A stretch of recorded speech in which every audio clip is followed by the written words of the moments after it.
Hello everyone. Today we are going to talk about glycogen metabolism. Okay. So first of all, we would like to see by learning this, we will know about describe the synthesis and degradation of glycogen, explain the regulation of glycogen metabolism and role of cyclic HMP, regulate major glycogen storage disease and their silent features, trace the hexosine phosphate shunt pathway, state the metabolic and clinical significance of the shunt pathway, outline the pyronic acid pathway, essential pentosuria, enumerate the steps of significance of pyruvate pathway. So now, functions of glycogen. Glycogen is a storage form of carbohydrates in the human body. The major sites of storage are liver and muscle. The major function of liver glycogen is to provide glucose during fasting. The glycogen content of liver is more than the skeletal muscles, but the total quantity of muscle glycogen is more than liver glycogen because of larger muscle mass. When blood glucose level falls, liver glycogen is broken down and helps to maintain blood glucose level. After taking food, blood glucose tends to rise, which causes glycogen deposition in liver. About 5 hours after taking food, the blood glucose tends to fall, but glycogen is raised to glucose so that energy needs are met. After about 18 hours fasting, most of the liver glycogen is depleted and depot fats are hydrolyzed and energy requirements met by fatty oxidation. The function of muscle glycogen is to act as a reserve fuel for muscle contraction. All the enzymes related to glycogen metabolism are cytoplasmic. Degradation of glycogen, that is called as glycogenolysis. Okay, glycogenolysis. There may be a question in your examination that write a pathway for glycogen breakdown, that is glycogenolysis. So first, glycogen phosphorylase. Glycogen phosphorylase removes glucose, it's glucose 1-phosphate from glycogen. That is also called as phosphorolysis. It contains hydroxyl phosphate, that is PLP, as a prosthetic. Alpha-1 linkage in the glycogen are cleaved. It removes glucose units one at a time. Enzyme sequentially hydrolyzes alpha-1 glycosidic linkages till it reaches a glucose residue 3-4 glucose units away from the branch point. It cannot attack the 1,6 linkage at branch point. If glycogen phosphorylase alone acts as a glycogen molecule, the final product is highly branched molecule is called as lipodextrin. So you can see the reaction. Glycogen with n number of glucose residues in presence of an enzyme glycogen phosphorylase gives rise to glycogen with n-1 glucose residue plus glucose 1-phosphate. PLP is there as a coenzyme. Debranching, second step, that is debranching by bifunctional 2 enzymes. Then a block of 3 glucose residue, that is trisaccharide units, are transferred from branching point to another branch. This enzyme is alpha-1,4 glucotransferase. Now the branch point is free. Then alpha-1,6 glucosidase, that is also called as debranching enzyme, can hydrolyze the remaining glucosine unit held in alpha-1,6 linkage at a branch point. This glucose residue is released as free glucose. At this point, the ratio of glucose 1-phosphate to free glucose is about 8:10. Transferase and alpha-1,6 glucosidase will together convert the branch point to a linear one. With the removal of the branch point, phosphorylase can proceed with its action.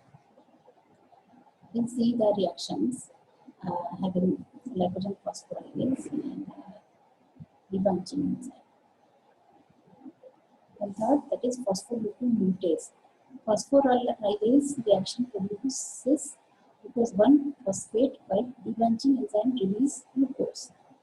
The glucose 1-phosphate is converted to glucose 6-phosphate by phosphogluconeutase. You can see the reaction where glucose 1-phosphate is converted to glucose 6-phosphate. Fourth one, that is glucose 1-phosphatase in liver. Next, hepatic glucose 6-phosphatase hydrolyzes glucose 6-phosphate to glucose. The free glucose is released to the bloodstream. Muscle will not release glucose to the bloodstream because muscle tissue does not contain glucose 6-phosphatase. Instead, in muscle, glucose 6-phosphate undergoes glycolysis to produce ATP for muscle contraction. Energetics.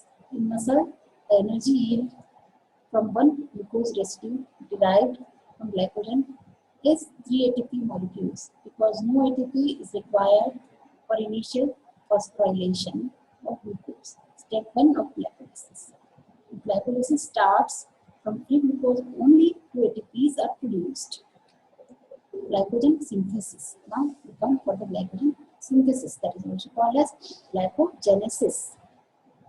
The glycogen synthesis occurs by a pathway distinctly different from the reversal of glycogen breakdown, which would prevent the operation of futile cycles.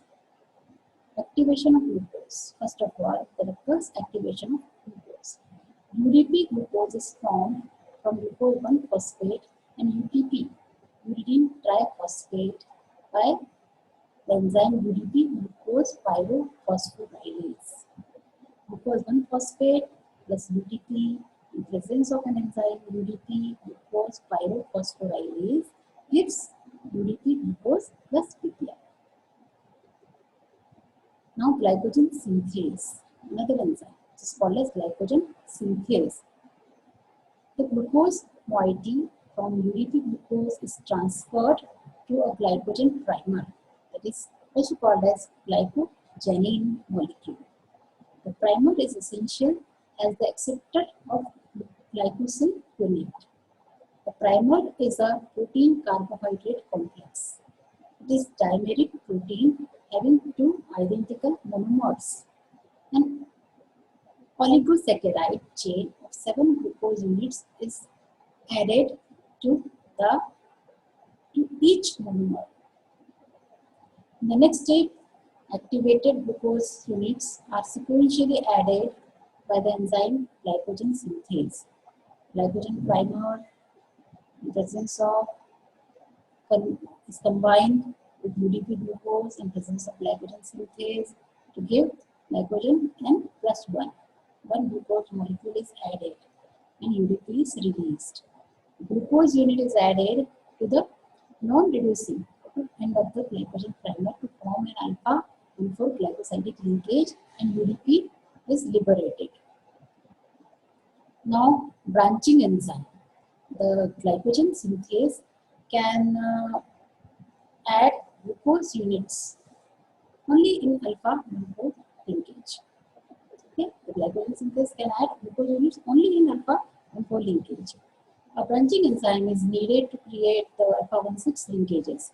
When the chain is lengthened to 11 to 12 glucose residues, the branching enzyme will transfer a block of 6 to 8 glucose residues from this chain to another site of growing molecule. The enzyme amylo 1,4 to 1,6 transglucosidase, that is also called as branching enzyme, forms the alpha-1,6 linkage. To this newly created branch, further glucose units can be added in alpha-1,4 linkage by glycogen synthase. You can see the reaction. This glycogen protein is there, then addition of glucose, presence of glycogen synthase, and formation of branches in presence of branching enzyme, then repeat action of glycogen synthase and branching enzyme gives rise to glycogen. Now, regulation of glycogen metabolism. The synthetic and degradative pathways are reciprocally regulated to prevent futile cycles. The phosphorylated form of glycogen phosphorylase is active, but glycogen synthase becomes inactive in phosphorylation. The covalently modified phosphorylase is active even without AMP.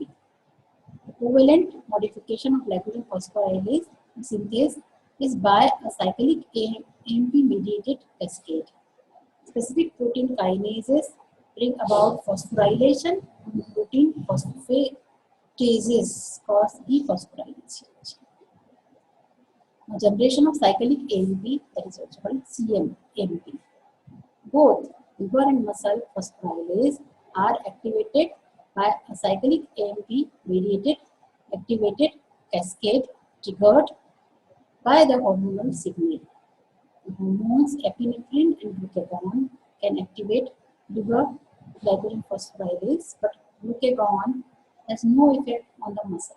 When the hormone binds to a specific receptor on the plasma membrane, the enzyme adenyl cyclase is activated, which converts ATP to cyclic AMP.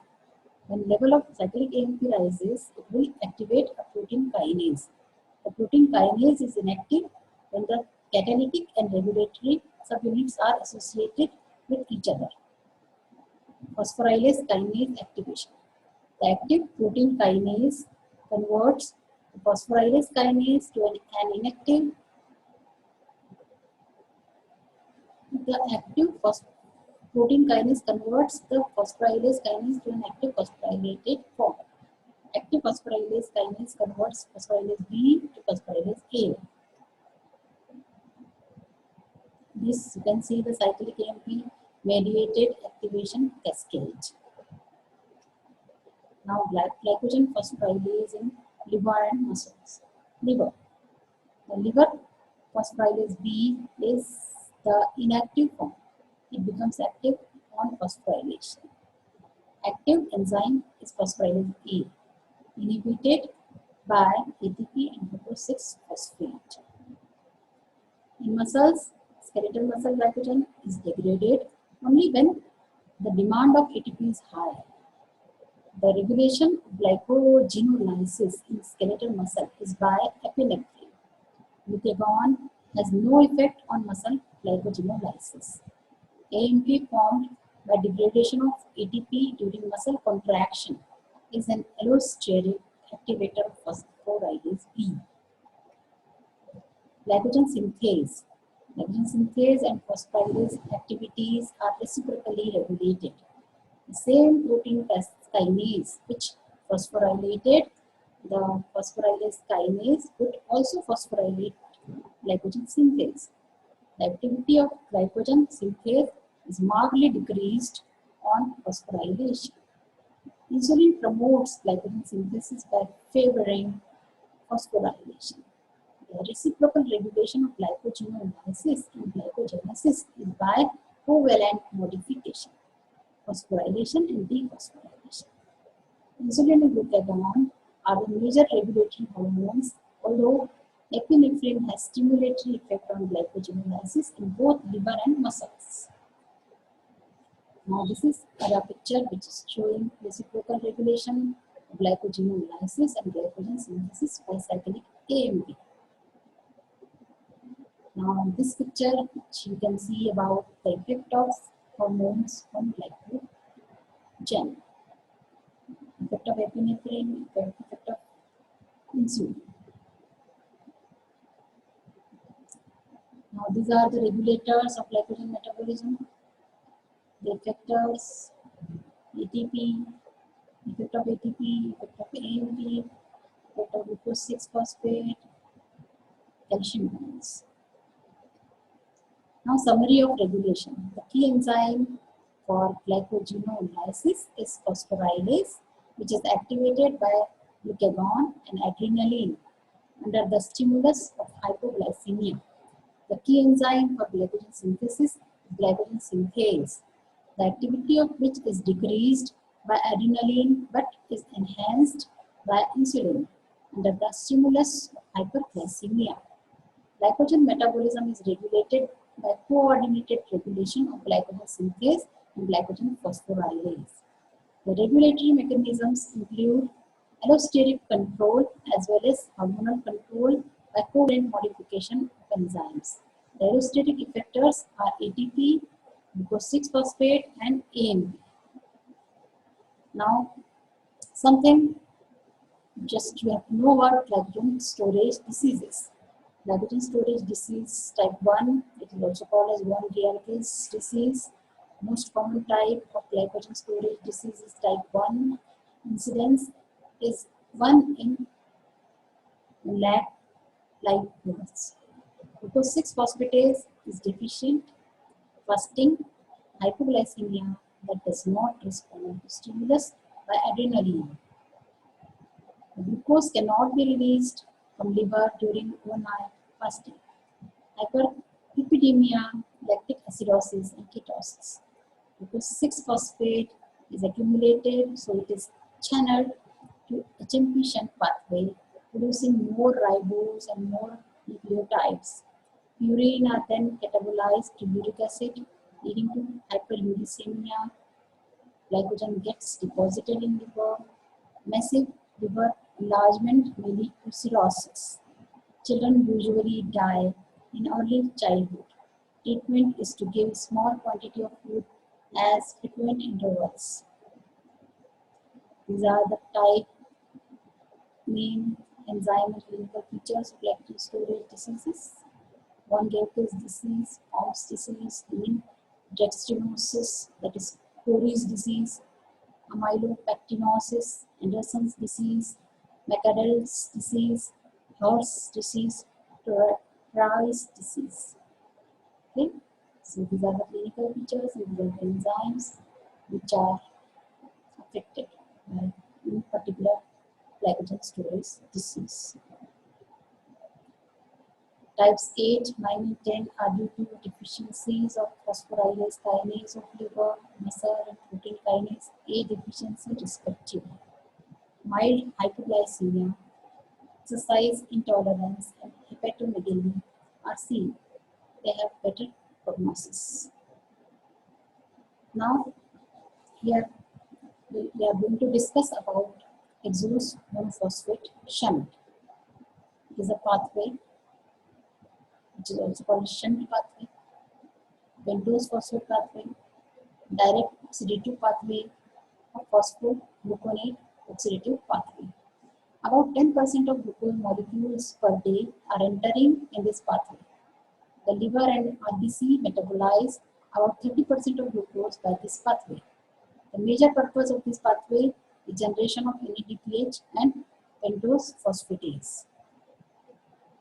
NAD and NADP are different. NADH is used for reducing reaction in catabolic pathways. Example, pyruvate to lactate.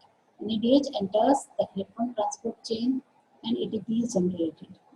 NADPH is used for reductive biosynthetic reactions. Example, de-novo-synthesis of fatty acids, synthesis of cholesterol acids. NADPH is generated mainly by hexose monophosphate shunt pathway. NADPH is not entering the electron transport chain and NADPH will not generate ATP. NADP differs from NAD in having the additional phosphate group. These two coenzymes are specific for enzymes, they are not interchangeable. During the oxidative phase, step 1, 2, and 3, glucose 6-phosphate is oxidized with generation of 2 molecules of NADPH and 1 molecule of pentose phosphate with the liberation of 1 molecule of CO2. These are the reactions which you can see: glucose 6-phosphate to 6-phosphogluconolactone to 6-phosphogluconic acid to ribose 5-phosphate. Now, step 4, that is isomerization. Xylulose 5-phosphate to ribose 5-phosphate to ribose 5-phosphate. This is non-oxidative phase. Here there occurs isomerization reaction. Step 5, that is first trans-ketolase reaction. where ribose 5-phosphate converted to glyceraldehyde 3-phosphate and xylulose 5-phosphate. Ribose 5-phosphate and xylulose 5-phosphate are converted to glyceraldehyde 3-phosphate pseudo heptulose 7-phosphate. 5C plus 5C gives rise to 7C plus 3C. Step 6, that is trans-aldolase reaction, transfer of 3 carbon unit from pseudoheptulose 7-phosphate to glyceraldehyde 3-phosphate to form fructose 6-phosphate. You can summarize in this like 7C plus 3C gives rise to 6C plus 4C. Now step 7, that is second trans-ketolase reaction, when 2C unit is transferred from xylulose 5-phosphate to glucose 4-phosphate to form fructose 6-phosphate to glyceraldehyde 3-phosphate. Summary, I summarize like 5C plus 4C gives rise to 6C plus 3C. Step 8, that is regeneration of glucose 6-phosphate. 2 molecules of glyceraldehyde 3-phosphate formed in step 7 are condensed to form 1 fructose 6-phosphate and then converted to glucose 6-phosphate. Summary of shunt pathway. Suppose 6 molecules of glucose 6 into 6 gives to rise to 36 carbons are entering in this pathway. The first carbon atoms of all 6 glucose molecules are removed as 6 molecules of CO2. This is equivalent to complete oxidation of 1 molecule of glucose. In this process, 12 NADPH are generated.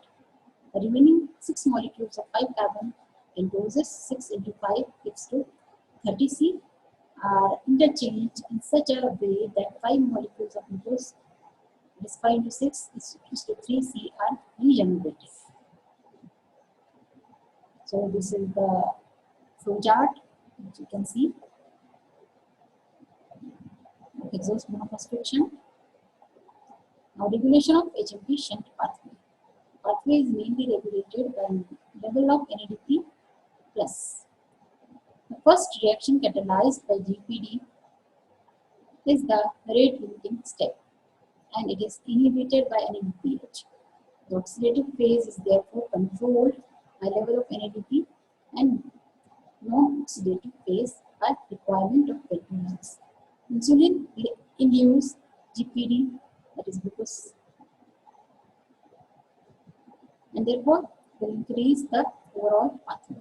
When more NADPH is needed, the pathway proceeds to completion. Physiological significance of the pathway. The main purpose of the shunt pathway is to produce ribose phosphate and to generate NADPH. The significance of NADPH is in the metabolism is shown in box 8.1. The oxidative phase of pathway is seen in following organs where NADPH generation is required for lipid synthesis or steroid resynthesis. Liver, adipose tissue, adrenal cortex, mammary glands, testes, and ovaries, red blood cells, lens of eye. The non-oxidative phase is present in all tissues, and so synthesis of ribose is possible in all tissues of the body.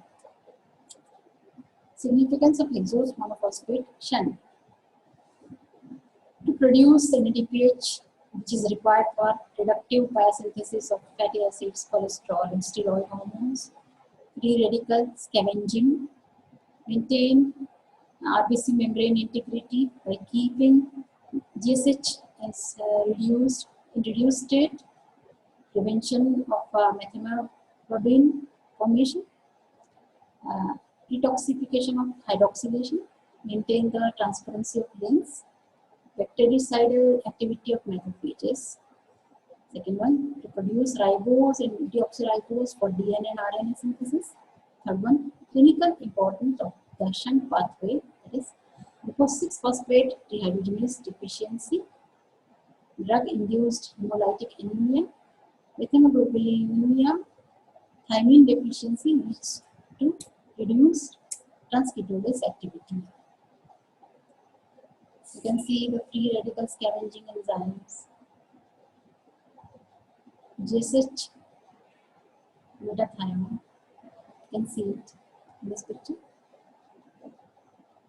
Here there occurs generation of reactive oxygen species in macrophages. You see the picture. Clinical significance of shunt pathway, that is GPD deficiency.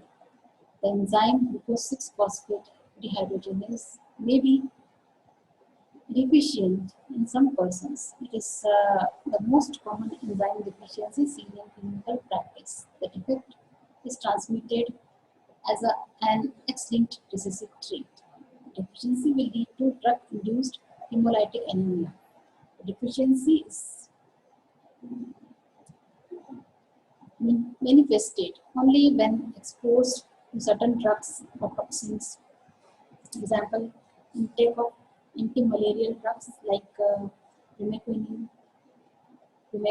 stimulates peroxide formation inside RBC.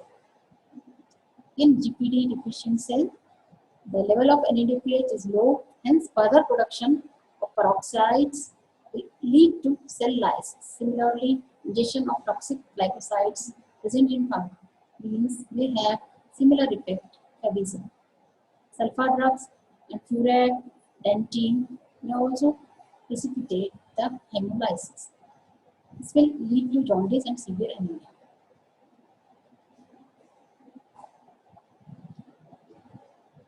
Now, glucuronic acid pathway. It provides UDP, glucuronic acid, which is the active form of glucuronic acid. It is used for the following purposes: conjugation of bilirubin, conjugation of steroids, conjugation of various drugs, which will make them more water soluble and more easily excretable, synthesis of glycosaminoglycans, that is GAG. Site the pathway is operating mainly in liver. This is the flowchart of this particular pathway. Vitamin C synthesis in lower animals. The enzyme L-gluconolactone oxidase is absent in human beings, primates, guinea pigs, and bats. Hence, ascorbic acid cannot be synthesized by the human beings. Essential pentosuria. It is the embryonal metabolism. In the pathway, L-xylulose is converted to D-cellulose by two enzymes, xylitol dehydrogenase and xylulose reductase. Absence of any of these enzymes leads to pentosuria. L-xylulose is excreted in urine and gives a positive benefits test. Barbiturates, myopyridine, etc. It induces uronic acid pathway and will increase xylulorrhea in such patients. This condition does not produce any harm, but it should be differentiated from diabetes mellitus. Pyrrole pathway of glucose. Reduction of glucose by aldose reductase to sorbitol, which can then be oxidized to fructose. This would amount to the interconversion of glucose to glucose. Sorbitol cannot diffuse out of cell easily and gets trapped there. Sorbitol is normally present in lens of eyes, but in diabetes mellitus, when glucose level is high, sorbitol concentration will also increases in the lens. This leads to osmotic damage of tissue and development of cataract. Dialactitol also causes cataract. Fructose is present in semen in large quantities. This is produced by the pyrrole pathway. The pyrrole pathway is active in eyes, kidney, peripheral nerves, and seminal vesicle. This pathway is inactive in liver. This is the pyrrole pathway of glucose. Pyrrole pathway. So that's all. Thank you so much.